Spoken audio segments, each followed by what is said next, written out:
Live from New Delhi, you're watching DD India Live, India's voice to the world. I'm Shubhendu Ghosh, coming up in the next 30 minutes. Fugitive businessman Mehul Choksi surfaces in Belgium. India requests extradition. IMF data shows India's GDP doubles in a decade at a growth of 105%, outpacing major economies. Israel carries out multiple retaliatory airstrikes on Lebanon. Strikes endanger shaky truce between Israel and Hezbollah. Protests continue for a fourth night in Istanbul against the detention of Mayor Ekrem İmamoğlu for alleged corruption and terrorism.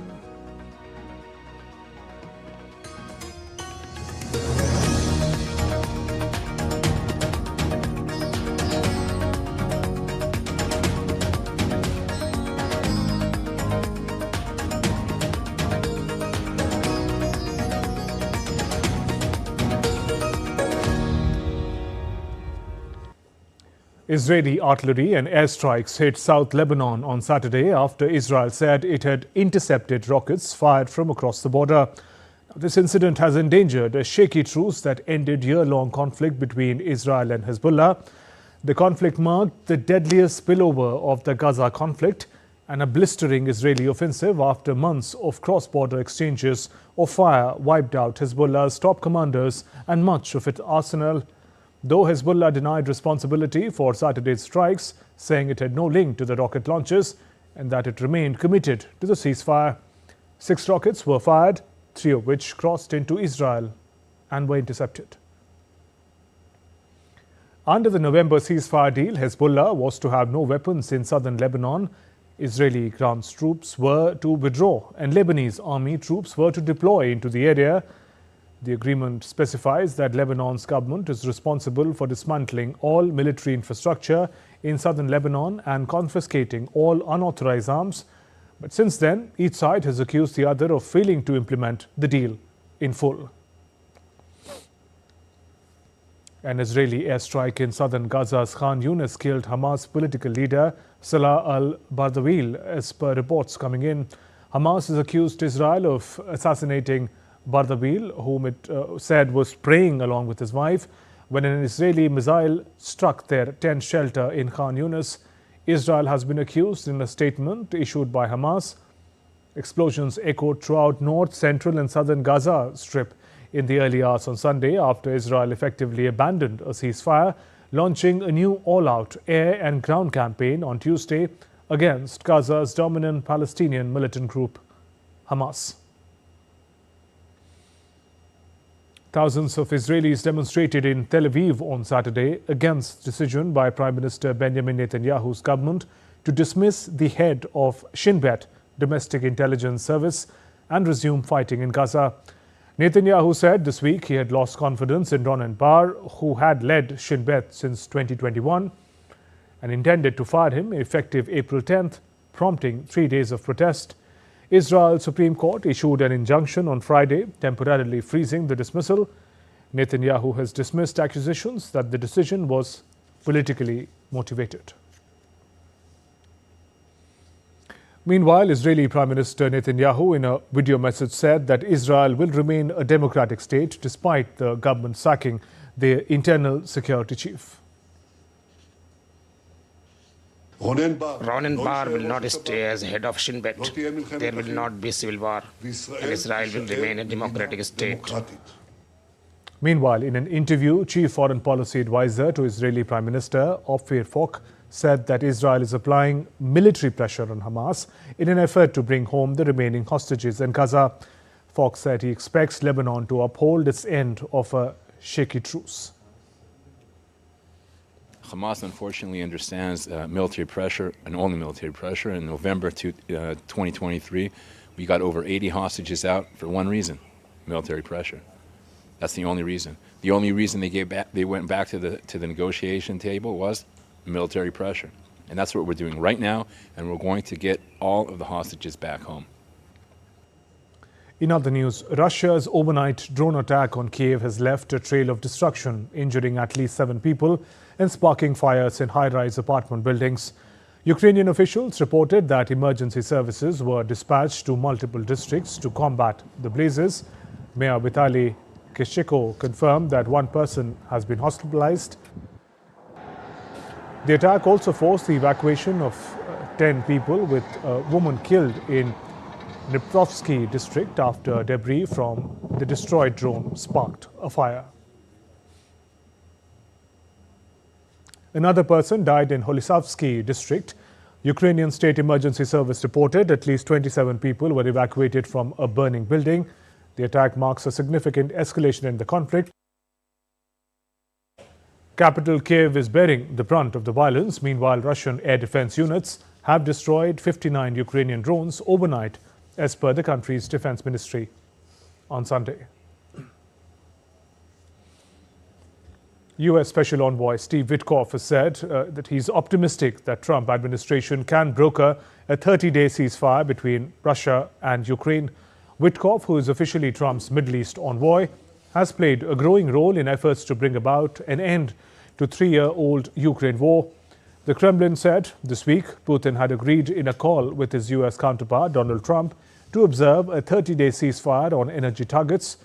During a conversation with the talk show host Tucker Carlson, Witkoff said Russian President Vladimir Putin had questions about how to handle a wide range of battlefield scenario during a Tuesday telephone conversation with President Trump and U.S. officials. So we're going to want the Russians to be satisfied in some respect. We're going to want the Ukrainians to be satisfied in some respect. We're talking to the Europeans. When I say satisfied, feeling that we came out of this thing, okay, with a deal that everybody can live with. I think that we have moved Russia in ways that no one thought was possible. So in the last conversation, they agreed to an energy infrastructure ceasefire, which means Russia is not going to target Ukraine's energy infrastructure, and Ukraine will not target Russia's energy infrastructure. They've never talked about that before. Here we are talking about that. They've never talked about reinstituting the Black Sea moratorium on maritime hits. Ukraine firing on Russian ships, Russia firing on Ukrainian ships. And President Volodymyr Zelensky said on Saturday he had met top military commanders in the country's northeast to discuss the front line in Ukraine's conflict with Russia, and meetings with U.S. officials due to get underway in Saudi Arabia on Sunday. Zelensky said he discussed frontline sectors in Ukraine's east as well as in western Russia's Kursk region, where Ukrainian troops remain 7 months after a cross-border incursion. Ukrainian troops have for months been fending off Russian assaults around the city, where Moscow's forces have been slowly advancing to try to eventually capture the entire region. U.S. President Donald Trump threatened news actions against lawyers and law firms that bring immigration lawsuits and other cases against the government that he deems unethical. In a memorandum to U.S. Attorney General Pam Bondi late on Friday, Trump said lawyers were helping to fuel rampant fraud and meritless claims in the immigration system, directed the Justice Department to seek sanctions against attorneys for professional misconduct. The order also took aim at law firms that sue the administration in what Trump, a Republican, called baseless partisan lawsuits. He asked Bondi to refer such firms to the White House to be stripped of security clearances and for federal contracts they worked on to be terminated. While the Trump administration has been hit with more than 100 lawsuits challenging White House actions on immigration, transgender rights and other issues since the start of President's second term, legal advocacy groups, along with at least 12 major law firms, have brought many of the cases. Amid a diplomatic spat between the United States and Venezuela over recent deportation flights of Venezuelan migrants to El Salvador, Venezuela has reached an agreement with the United States to resume repatriation flights of migrants. President Nicolas Maduro announced in a televised address on Saturday. Maduro said flights would commence on Sunday. The United States and the deportees sent to El Salvador were members of the Venezuela's Tren de Aragua gang, a claim that Venezuela Interior Minister denies. The Trump administration now faces a March 25th deadline to respond to a judicial request for more details on deportations to El Salvador. as Washington-based U.S. District Judge James Boasberg considers whether officials violated his order temporarily blocking the expulsions.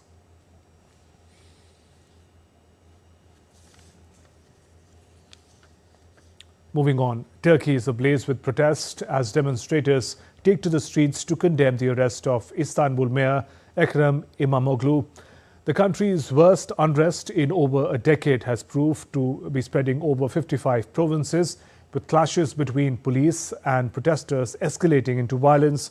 The opposition CHP party has vowed to continue the protest, backed by pro-Kurdish Democratic Party, as tensions reach a boiling point. More in this report by Antara Sinha.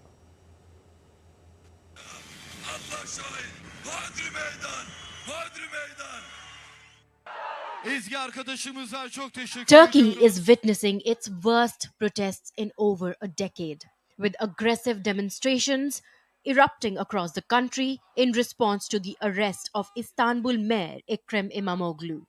The protests, which began on Wednesday, have spread to over 55 provinces, with clashes reported between riot police and protesters.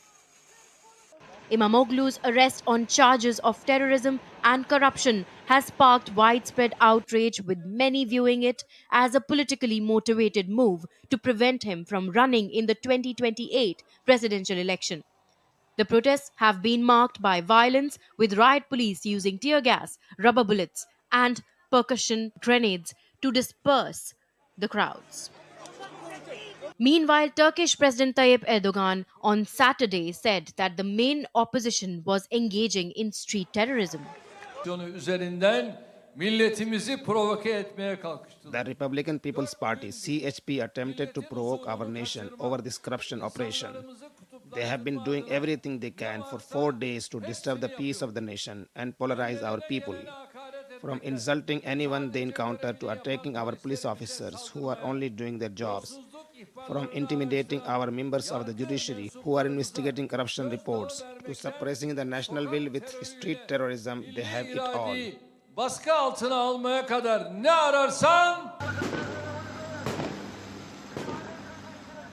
The demonstrations were called by the main opposition CHP, which was on Sunday to formally name İmamoğlu as its candidate for the 2028 presidential race. The opposition CHP party has vowed to continue the protests. The pro-Kurdish opposition DEM, the third party in parliament, has also thrown its support behind the protests. We are here to improve who we are, our future, our life from now on. We can neither survive as a university student nor as a laborer. We are trying to make a living with the 3 pennies we get, as if it's not enough. We are trying to support our family. Actually, we are here for democracy. Whatever the people want should happen. I think he should go. If everyone is here, there must be a reason. For example, presidents in foreign countries resign when they face the reaction of the people. Here, they do not.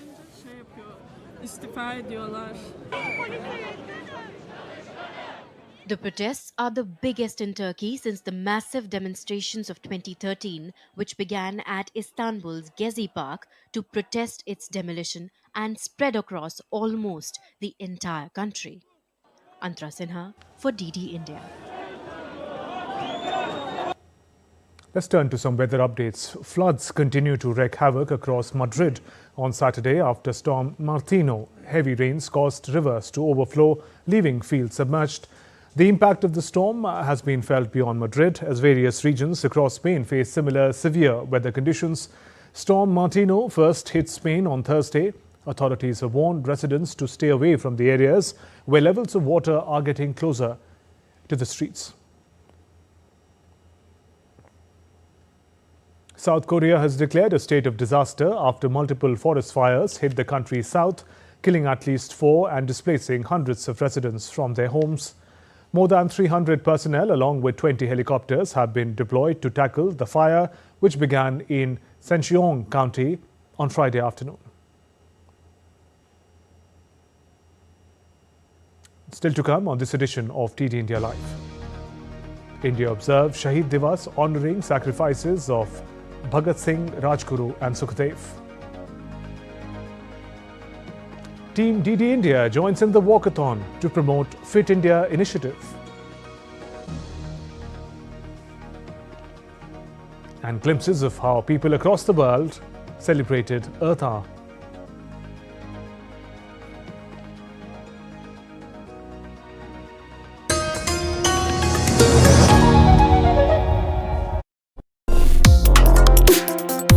Complex issues, hidden agendas, twists and turns, strategic games. We think all dots are linked, we just need to connect them. Join me every week as I connect the dots to unravel hidden designs in statecraft, mysteries, and decode issues that matter to you. Watch Connecting the Dots with me at these times on DD India.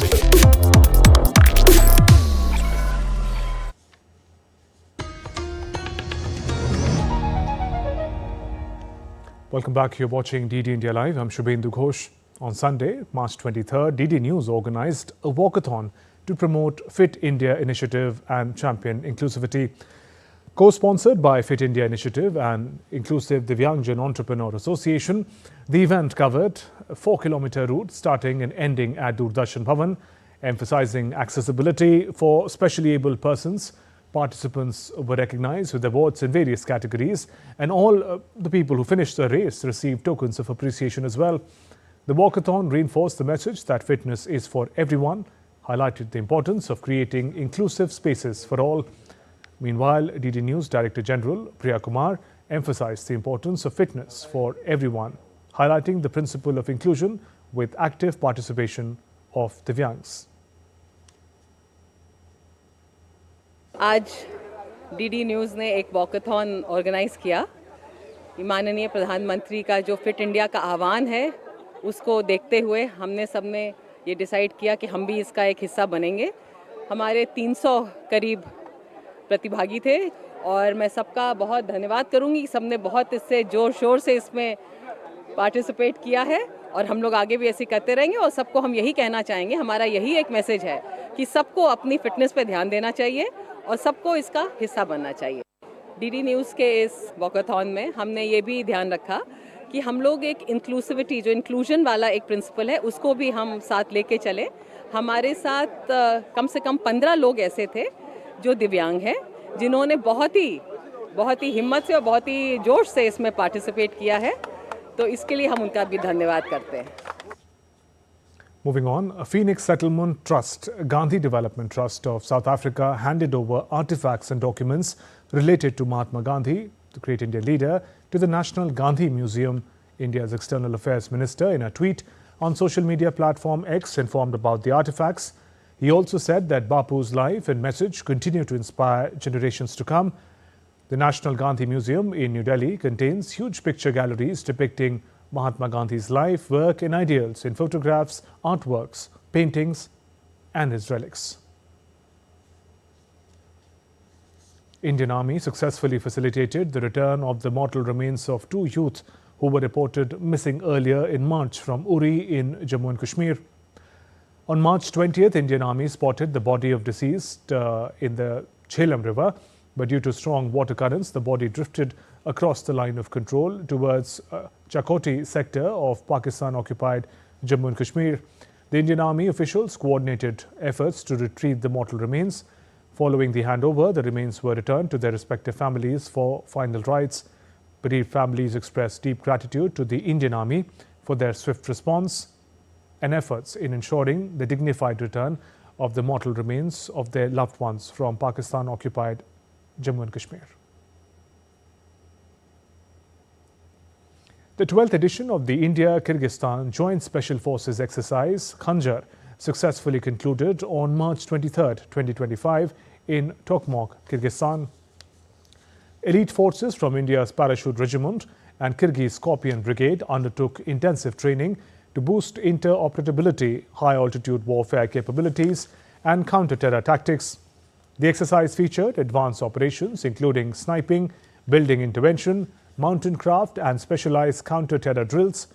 The celebration of Nowruz added a special cultural dimension, fostering camaraderie and mutual understanding. The Kyrgyz Ministry of Defence honoured Indian personnel with medals and certificates for their exemplary performance. India has requested the extradition of fugitive businessman Mehul Choksi from Belgium. He was accused of defrauding Punjab National Bank to the tune of 13,850 crore rupees. Indian investigating agencies have been pursuing him since he fled India in January of 2018 after the PNB fraud surfaced. In May 2024, Choksi told a special Mumbai court he was unable to return to India due to reasons beyond his control. The statement came after Enforcement Directorate sought to declare him a fugitive economic offender and seize his properties. Choksi was previously believed to be residing in Antigua and Barbuda. His wife Preeti is also known to be a Belgian citizen. India is observing Shaheed Diwas today, honouring the sacrifices of revolutionaries Bhagat Singh, Rajguru and Sukhdev. On March 23, 1931, these brave revolutionaries laid down their lives for India's freedom. Their legacy of courage, commitment continues to inspire generations. Here's a special report from Sujata Lochab.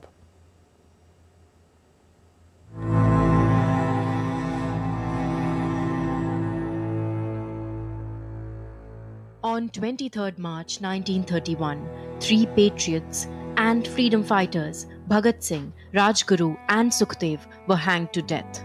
They were given the death sentence in the Lahore conspiracy case. The day is now remembered as Shaheed Diwas or Martyrs' Day.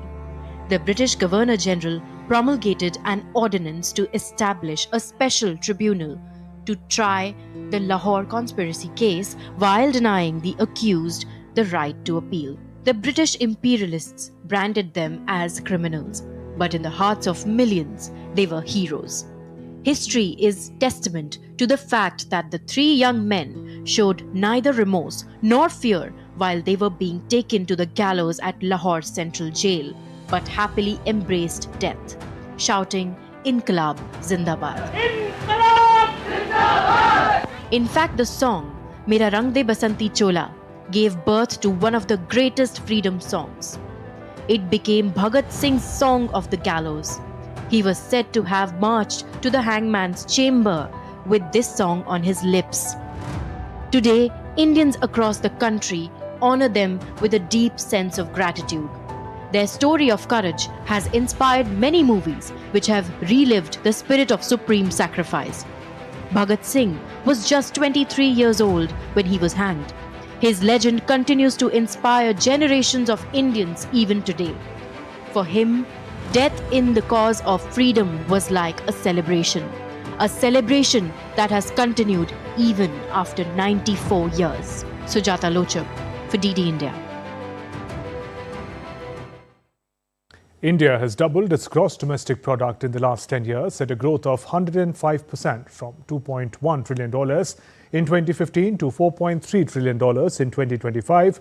According to the data released by the IMF, India is now the fifth largest country in terms of GDP in the world after the US, China, Germany and Japan. It added India is set to outpace Japan soon as the latter's GDP grew nil in the past decade. In comparison, US and China's GDP grew by 66% and 44% respectively in the same period. Time now for sports. IPL 2024 runners-up Sunrisers Hyderabad are all set to take on Rajasthan Royals in the second match of the IPL this year.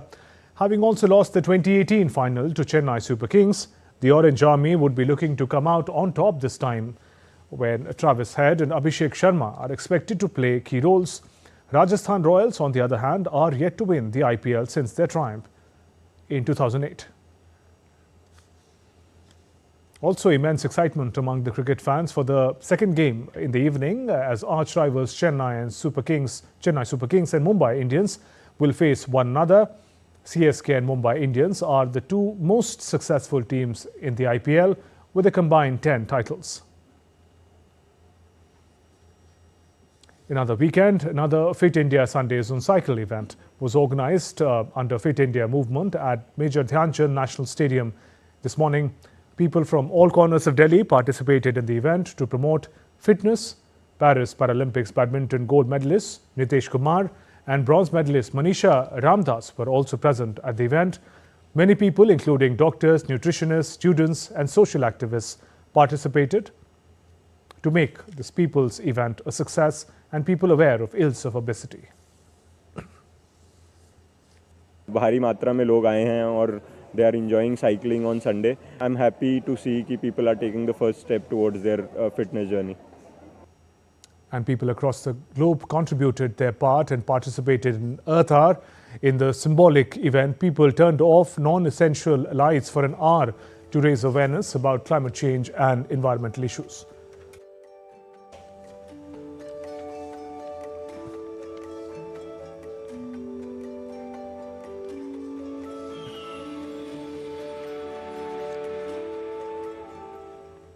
That's all for this edition of DD India Live. Let us know your thoughts on the news of the day. For those on the go, you can get all the latest news and updates from India and across the world on DD India mobile app. The app is available on both Android and iOS. Scan the QR code and download. We'll be back with more news as it breaks here on DD India. I'm Shubhendu Ghosh from all of us here in Delhi. Thanks for watching DD India Live. Namaskar and have a great day.